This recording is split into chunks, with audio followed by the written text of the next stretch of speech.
وہ جس کی پیدائش کو محفوظ سمجھا جاتا ہے اور پڑھنا لکھنا تو اس کا حق ہی نہیں ہے۔ ارے عورت ہے، پڑھ کے کیا کرے گی، بنائی تو گول روٹیاں ہی ہیں۔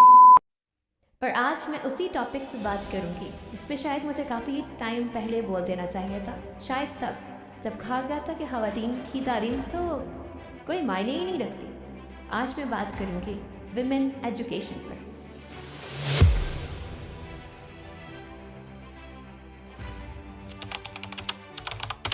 کہتے ہیں کہ ایک مرد کی تعلیم ایک فرد کی تعلیم ہے، جبکہ ایک عورت کی تعلیم ایک پورے خاندان کی تعلیم ہے۔ عورت ہمارے معاشرے کا ایک ایسا حصہ ہے جس کو ہم کبھی بھی نظر انداز نہیں کر سکتے۔ یہ ایک ماں کی صورت میں، ایک بہن کی صورت میں، ایک بیٹی کی صورت میں اور ایک بیوی کی صورت میں اپنے فرائض سے انجام دیتی ہے۔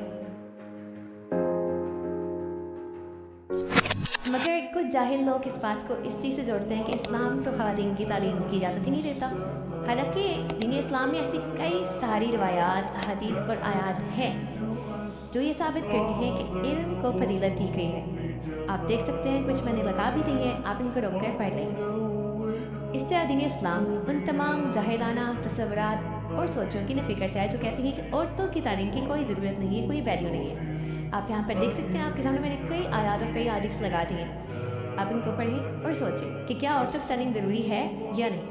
اب چلتے ہیں کچھ معاشرتی اقداروں کے لحاظ سے تعلیم نسواں کی اہمیت کی طرف۔ تعلیم ایک انسان کو بہت کچھ سکھاتی ہے، اس کو شعور دیتی ہے، اس کو سوچنے سمجھنے کی صلاحیت دیتی ہے۔ ہم نہیں جانتے کہ مستقبل میں ہمارے نصیب میں کیا لکھا ہے، ہماری بیٹیوں کے نصیب میں کیا لکھا ہے، تو یہ ضروری ہے کہ ہم ان کو ان کے پاؤں پہ کھڑا کریں، ان کو تعلیم دلوائیں تاکہ وہ مستقبل میں کسی ذہنی مریض کے ہاتھوں نے بیوی کو اور بیٹی کو قتل کر دیا ہے۔ یہ کیا معاملہ ہے، اس پر مزید ڈیٹیلز جانیں گے قمر علی مستوئی سے۔ جی قمر۔ ادھر شیخ پورہ کے علاقے مانا بالا میں ظلم کی انتہا، شوہر اور سسرالیوں کے باہمانہ تشدد سے شدید زخمی ہونے والی 6 ماہ کی حاملہ خاتون لاہور کے جنرل اسپتال میں دم توڑ گئی۔ تشدد سے نوبہتہ دلہن سول اسپتال میں دم توڑ گئی۔ خاتون ٹراما سینٹر سول اسپتال میں 20 روز سے زیر علاج تھی۔ خاتون کو 4 جولائی کو تشویشناک حالت میں اسپتال لایا گیا تھا۔ پولیس نے ملزم کو گرفتار کر لیا، بتایا وہ نشے کا عادی ہے، نہ ہی ذہنی مریض۔ اس نے جج کے سامنے جرم کا اعتراف بھی کر لیا۔ Now think for a moment.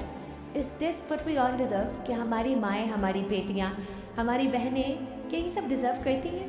نہیں، وہ بھی ہماری طرح انسان ہے، جیتی جاگتی انسان۔ میں نے کہیں پڑھا تھا جب کرنے پہ آؤ تو مشکل کچھ بھی نہیں۔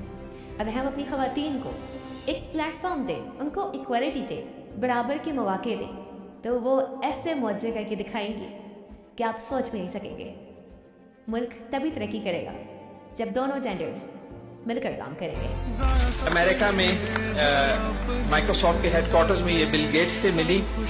آلفا پاکستان آپ کو سلام کرتا ہے۔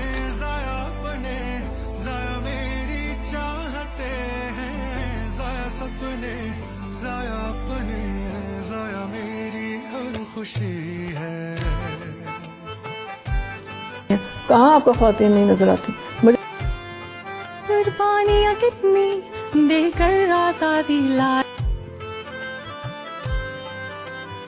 تو لڑکیوں مضبوط بنو، پڑھو لکھو، ملک کا نام روشن کرو، قوم کا فخر ہو تم۔